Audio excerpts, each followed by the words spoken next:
If you could reset your life to the age of 6 years, but keep your memories, skills and knowledge, would you do it? Why or why not?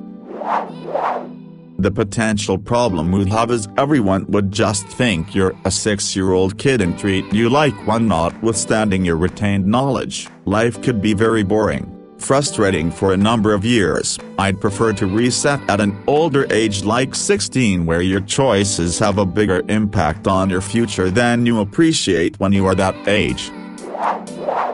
Tempting, but with all those things still in place, I'd basically be a 32-year-old trapped in a 6-year-old's body, and that would make things very weird with regards to making friends, as I wouldn't be interested in people anywhere close to my own age group. Plus, 2 of my hobbies, weightlifting and woodworking, would not be doable if I was only 6. Plus, as much as I wish I could go back and do things better, especially in my 20s, I'd be afraid of missing out on all the good experiences I've had on the path I took in real life.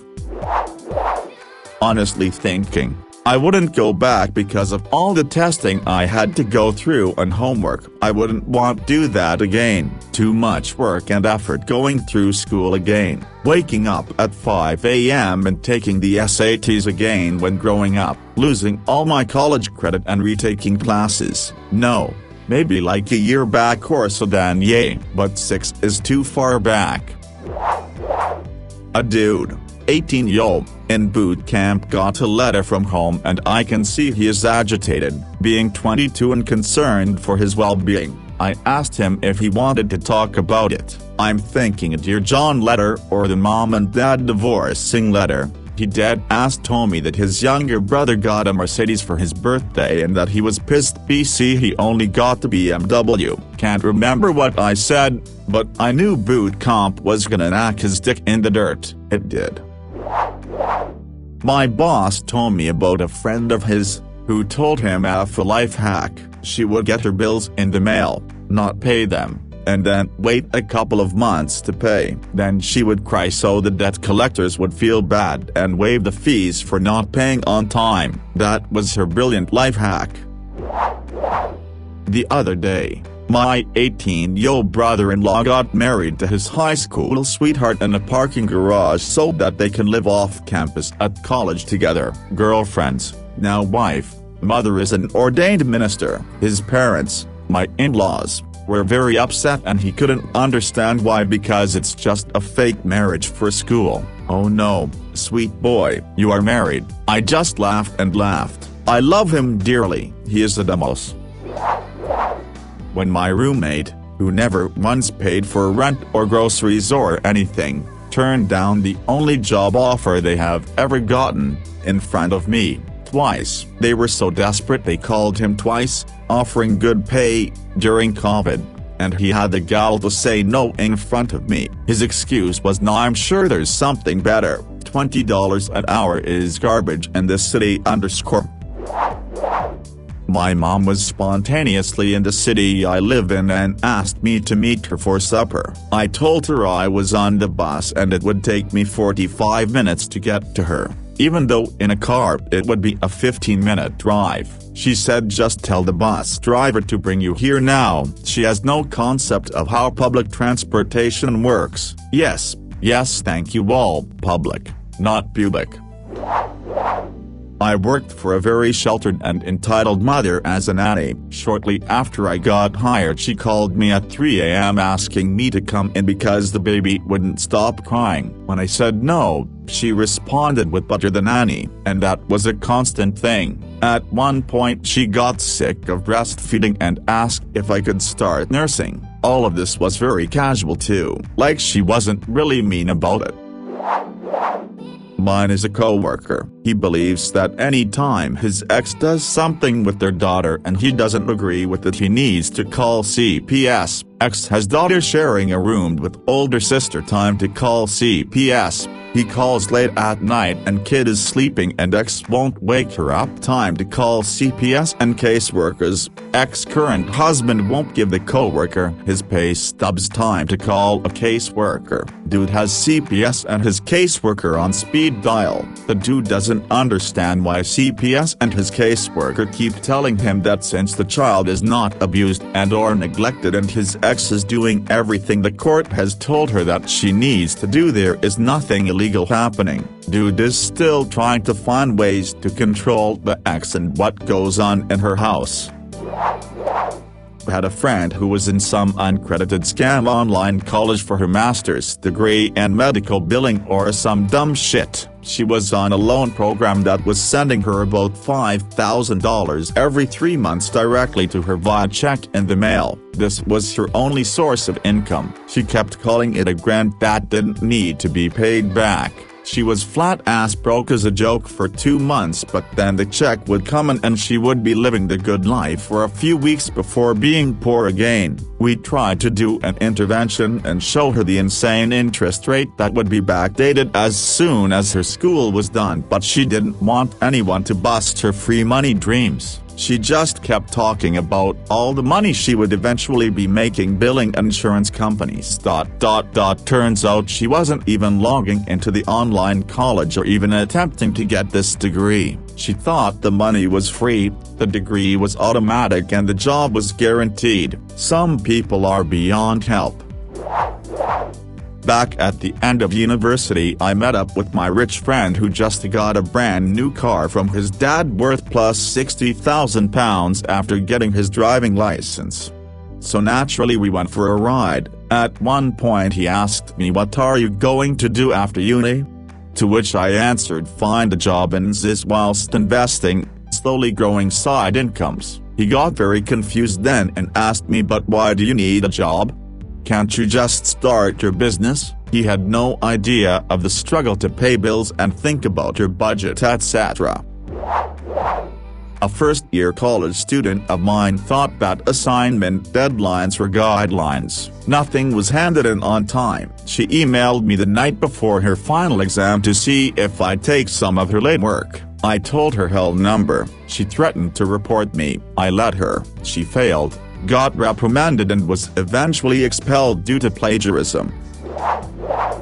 Two things immediately come to mind. First, being a young girl I used to work with at Target. She was hired for the 6 am to 30 pm shift, but she regularly showed up between 8-9 am without any good explanation. After the third time or so, our supervisor asked her if she had something to do in the morning, such as getting kids ready for school, that required a later shift. If so, she could be moved to the 8 am 30 pm shift. The girl's response was, "No, I still want to leave at 2:30. I just don't want to get up that early." She was fired when she refused to acknowledge that you cannot make your own schedule. Second is one of my roommates, a 23-year-old who was quite literally unable to take care of herself in any capacity beyond ordering fast food. I once heard her yell at her mother because she was filling out a job application and got stuck on a section. Her mom was trying to help her finish, but she got frustrated and screamed, "Can't you just fill it out? I want to go play my games." Before you ask, number, there are no disabilities, she's just lazy, spoiled and incredibly stupid. We had a relatively new hire where I work, a young woman relatively fresh out of college, because we had been colleagues in another department when she was interning. She often ate lunch with me. She frequently complained about how bad her coworkers were. I didn't know them, but it seemed odd. After about a year, she applied for and got a different job at the company, but the new job didn't start for 2 months. She asked me if I thought she should take a leave of absence until then, because she didn't think she could stand working 2 more months with her current co-workers. I asked what they were doing that was making her so unhappy. She complained that they often told their mutual boss that she would come in late, take very long lunches, then leave early. "Do you do those things?" I asked. "Well, yes, but they don't have to be bitches about it," she replied.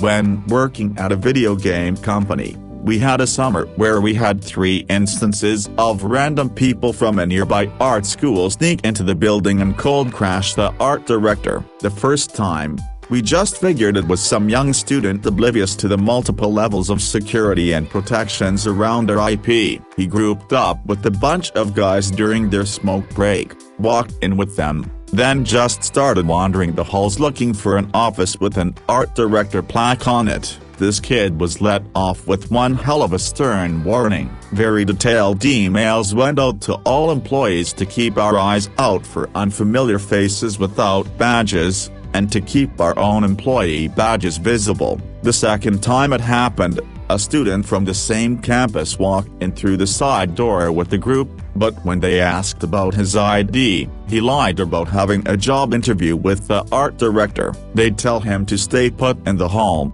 but follows them anyway. He is ushered into the art director's office, and in the 2 seconds it takes the director to call security, this dope is already going 100 into his "boy am I the artist for you" pitch. He is told to never apply for our company, and their name gets shared with all associated dev studios under the publisher's umbrella. Again, emails go out, security is tightened, and side doors are now exit only. The third time it happened, we don't even know the details. The company email didn't specify how yet another random student from this art school managed to locate and sit himself down in waiting in the art director's office while he was at a meeting, but the art director walks into his desk, and is startled shitless by an excited "Hello, future employer, what the hell?" At this point, police are called. We have had enough of this, and a message needs to be sent. Stop trespassing into our office, you idiots. But as this student is getting questioned and processed, we discover what is happening.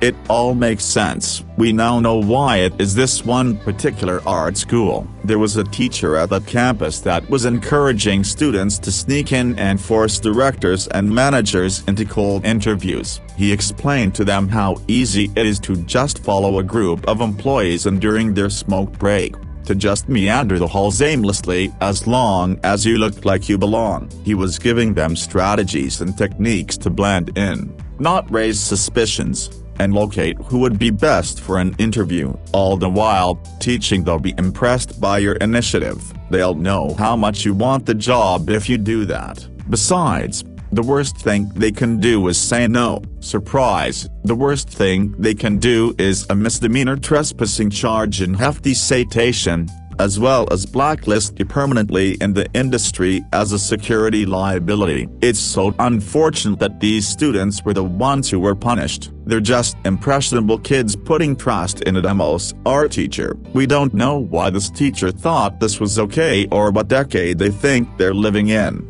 But it's unnerving to think that kids are paying so much money to receive shit advice from some delusional lunatic with no idea how the real world works. Their teacher should have been severely reprimanded for doing this to his students. But after intercepting another prospective infiltrator in the front walk before getting anywhere, it was pretty clear this teacher was still employed. Edit. Apparently people are misunderstanding the implication of police are called. In their defense, so did I when I first heard our company actually called the police. I too expressed concern that we were being too extreme. Fortunately, wasn't as bad as I envisioned. This wasn't an urgent response where they kick in the door guns drawn, handcuff the kid, and cart him off to prison. This was to make a formal police report and get it in the records. We had an increase in trespassers at our location, something about company insurance or whatnot, probably had a little chat with the kid out front, wrote him a citation for trespassing, and escorted him away from the premises. If the details still seem wonky, this was based on the account of my own boss explaining why we had police out front that morning. What do you mean? There's a global bike shortage. Can't you just order more? What do you mean? That bike won't show up until August. Can't you just bump up the shipment date? Number. We can't just order more. We can't just bump up the shipment date. If we could, we would. A fed-up bike shop employee.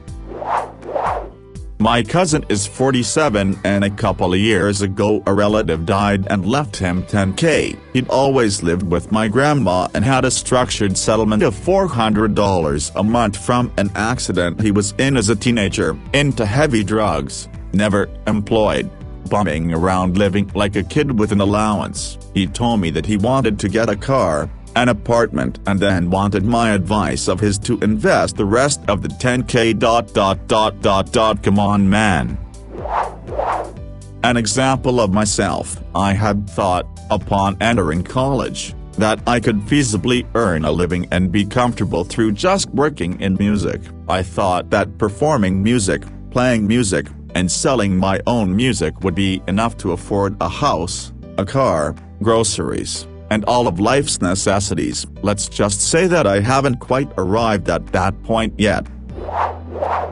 My brother is 26 years old and has had one job. He worked there for like 2 months. Our cousin helped him get hired. It was the easiest job in the world. A team of people drilled wells, agriculture, and my brother would come at night and watch the equipment. He had a new RV to sleep in. They let him watch TV, bring his dog, smoke, drink, eat whatever he wanted. The only thing he really had to do was be there. He wanted to go to dinner with his girlfriend and asked for the day off. His boss told him no because he was the only person they had to stay there at night. He told his boss to fuck off and quit on the spot. To this day, he doesn't work, pay bills, or do anything with his life. He smokes weed and plays old video games, like random racing games on PS2. Sad waste of a life, IMO. My son was 3 days away from when his credit card bill was due and needed to borrow money, which was fine. He expressed his relief that I gave him the loan, saying I was afraid they'd cut off the card and not let me buy groceries this week if I didn't pay the balance. In other words, he's never let the balance roll over, just as I taught him. But he has no clue that he can actually let the balance roll over or pay a portion of the bill, and he'll be charged the rate plus a fee. I think I'm not going to tell him about that part. A young lad I work with was talking about how now he had a full-time job he was going to buy a house. He thought he was going to buy a $150K house and pay the bank back the $150K he borrowed, and nothing else. I had a young girl I worked with ask me, why don't you just buy a car? It's not that expensive. When I complained my bus was late, I then had her admit over a series of questions that her parents bought her car for her. Her parents paid the registration. Her parents paid for the insurance. And in return for driving her brother to school once a week, her parents paid for all her petrol money. This was the same girl who had her pay from her job paid into her parents' account, and was then allowed to withdraw as much money as she wanted to buy things. I doubt she even knew how much we were paid. My classmate's parents or grandparents, inheritance, bought him a house in Mumbai just because he wanted to move there for his 3-year degree. If you guys don't know, Mumbai is like Manhattan of India, expensive rents and jam-packed with 1%ers. When he moved to Germany, his dad bought him a condo there. Imagine the conversion rates of to INR. Now we're well off too, but not like this guy. When I wanted to move to Berlin for a few months, I asked him about rent and process and decent but affordable areas. He straight up told me, why can't my dad just buy a house next door? It's simpler than all this. Thankfully his ignorance wasn't coupled with arrogance. Conversation with my mother one day. Subject around the table was about overfishing. Catches were drying up. Mom says the government should subsidize fish because fish is good for you. I respond that we're already overfishing, and if they subsidize it, then the situation will just become worse. And what are we going to do when there's no fish left? Her answer, well, then we'll just have to eat tinned fish, won't we? I'm like, where do you think the fish in the tins come from?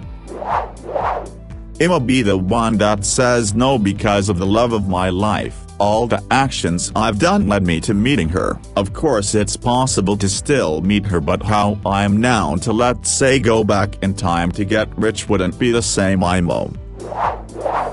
Yes, being a kid is fun. All you got to do is play, watch cartoons and not have a worry in the world. No bad knees or bad back. Make me a kid again. Haha, if I could go back in time with my memories, I would take better care of myself physically. Convince my parents to buy stocks like Apple, Microsoft, Amazon, Google. Buy Bitcoin when it was pennies and later become a billionaire. So many missed opportunities to become wealthy in the past years.